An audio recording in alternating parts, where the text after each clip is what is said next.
حضرت ابو ہریرہ رضی اللہ تعالیٰ عنہ سے روایت ہے کہ نبی اکرم صلی اللہ علیہ وسلم نے فرمایا کہ مسلمان کے مسلمان پر 5 حق ہیں. مسلمان کے مسلمان پر 5 حق ہیں. نمبر 1 سلام کا جواب دینا. نمبر 2 بیمار کی تیمارداری کرنا یا اس کی عیادت کرنا.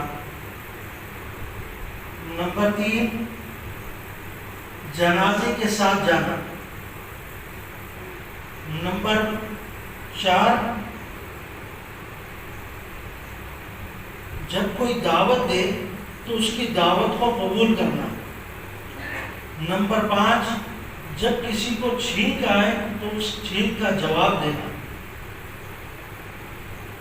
ویسے تو مسلمانوں کے ایک دوسرے پر بہت سے حقوق ہیں جن کی رعایت کرنا ہمیں اپنے دین اسلام میں باقی رہنے کے لیے بھی ضروری ہے اور ایک اخلاقی اعتبار سے بھی بہت ضروری ہے. لیکن کچھ چیزوں کی نشاندہی صحابہ کرام کے ذریعے ہمارے تک ہو گئی ہے جن میں سستی کسی بھی صورت میں قبول نہیں ہے. جس طرح ایک مسلمان دوسرے مسلمان کو سلام کرتا ہے تو سلام کرنا یہ ضروری نہیں ہے، لیکن سلام کا جواب دینا یہ ضروری ہے، واجب ہے. آپ سلام نہ کریں آپ پر کوئی گناہ نہیں، لیکن کسی نے سلام کر دیا ہے تو اس سلام کا جواب دینا آپ پر ضروری ہے. کوئی شخص آتا ہے اور کہتا ہے السلام علیکم تو آپ نے جواباً وعلیکم السلام اس کو کہنا ہے. یہ اس کا حق ہے، اس کو دیا جائے. دوسرا کسی جنازے کے ساتھ جانا.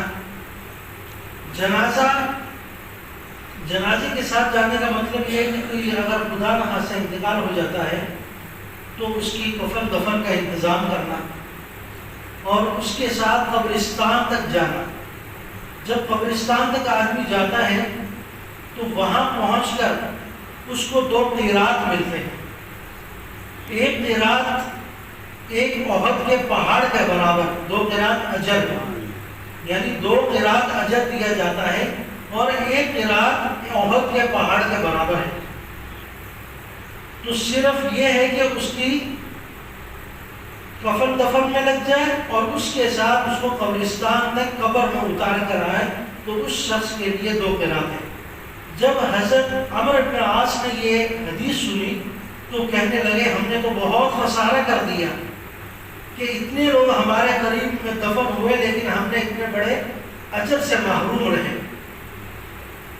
تو ہم عموماً جنازے میں تو شرکت کر لیتے ہیں لیکن قبرستان تک بہت کم لوگ جاتے ہیں. تو تھوڑا سا ان کی اہتمام کر لیا جائے کہ قبرستان تک چلے جائیں تاکہ ہمیں احد کے 2 پہاڑوں کے برابر اجر مل جائے. یہ اجر اللہ تعالیٰ نے اس کے لیے رکھا ہے جو آپ تک جائے. تیسرا بیمار کی بات پوچھ کرنا، اس کے بارے میں اس کے پاس جانا، اس سے بیماری سے متعلق پوچھنا، اس کو حوصلہ دینا. اگر اس کو کسی چیز کی ضرورت ہے تو اس کی ضرورت پوری کرنا.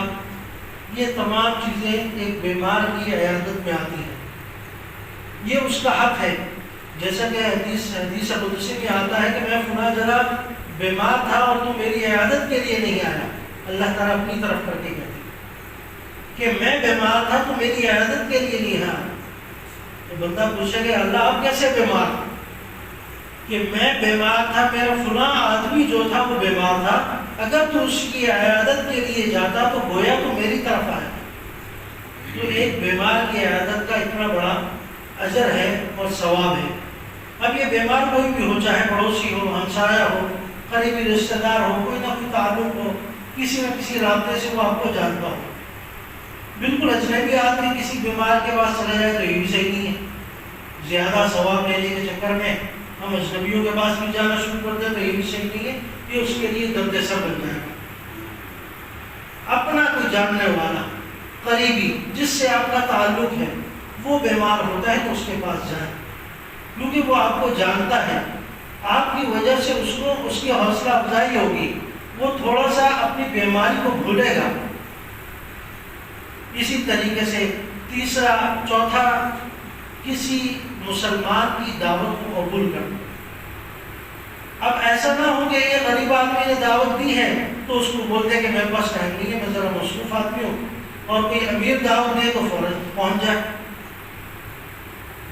تو غریب، نبی اکرم صلی اللہ علیہ وسلم غریب سے غریب کی دعوت کو بھی قبول فرما لیتے اور امیر کی دعوت کو بھی قبول. یہاں دعوت محض دعوت ہے، امیر ہو یا غریب. اگر وہ آپ کو دعوت دے رہا ہے تو اس کو قبول کرنا چاہیے، اگر کوئی شریک عذر نہ ہو، کوئی سفر نہ ہو، کوئی ایسا معاملہ نہ ہو کہ اس وقت آپ بالکل فارغ نہ ہو، تو اس صورت میں آپ کو ضرور دعوت قبول کرنی چاہیے اور اس کی دعوت میں شریک ہونا چاہیے. اور قطع نظر اس سے کہ وہ امیر ہے یا غریب. غریب کی دعوت میں بھی شریک ہو، اس کی حوصلہ افزائی ہوگی. وہ آپ کو اپنے قریب کرنا چاہتا ہے اور آپ اس سے دور ہونا چاہتے ہیں تو یہ اس کے ساتھ ظلم ہوگا. پانچواں، چھینک آئے تو چھینک والے کا جواب دینا. یہ ہماری ہر شخص کے اندر عادت ہونی چاہیے کہ وہ جب چھینکے تو الحمدللہ ضرور کہیں. بعض لوگ چھینک لیتے ہیں لیکن کچھ بولتے نہیں ہیں، یا بولتے ہیں تو کسی کو آواز نہیں آتی. تو الحمدللہ زور سے کہنا چاہیے تاکہ قریب والے سن سکیں، کیونکہ جب یہ شخص الحمدللہ کہے گا تو پھر دوسرے لوگوں پر ہے کہ وہ یرحمک اللہ کہیں. اگر یہ نہیں کہتا تو دوسروں پر پھر لازم نہیں جواب دینا. یہ بالکل اسی طرح جس طرح سلام کیا جائے تو سلام کا جواب دیا جاتا ہے، اسی طرح چھینکنے والا الحمدللہ کہے تو پھر جواب میں سننے والا یرحمک اللہ کہے تو یہ اس کا حق ہے. یہ 5 حق حضرت ابو ہریرہ رضی اللہ تعالیٰ عنہ نے روایت کی ہے. نبی اکرم صلی اللہ علیہ وسلم نے فرمایا ان کی رعایت کرنا اپنی زندگی میں بہت ضروری ہے، اس کا اہتمام کرنا چاہیے.